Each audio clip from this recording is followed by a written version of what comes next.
कपड्यांच्या ढिगाऱ्याखाली दबून जाईल मी एक दिवस. हाय, मी साक्षी. आज मी तुम्हाला सांगणार आहे, आपल्यासोबत असं खूप वेळा होतं की आपण कपडे घेतो आणि फक्त कपाटात घालून ठेवतो. त्याचा मुहूर्त कधीच लागत नाही. त्यामध्ये आहे हा पहिला, हा टॉप.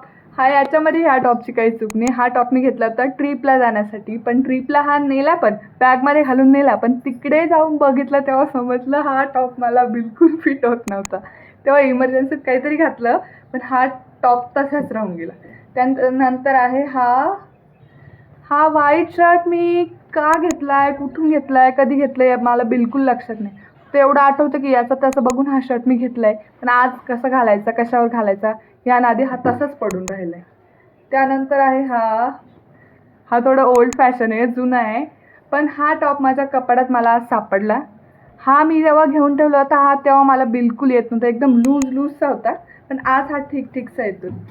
नंतर आहे हा ब्लू जीन्सवर की आय थिंक ब्लॅक जीन्सवर, या ब्लू जीन्सवर मॅच करायचं म्हणून मी हा घेतला होता.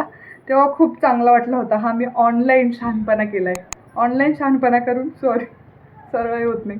ऑनलाईन शहाणपणा करून हा टॉप मी घेतला आहे, पण तो मी आजपर्यंत घातला नाही, कारण कपाटामध्ये जागाच नव्हती. यामध्ये सापडता आज मला सापडला, तेव्हा मी बघितलं की हा मी कधीच घातला नाही आहे.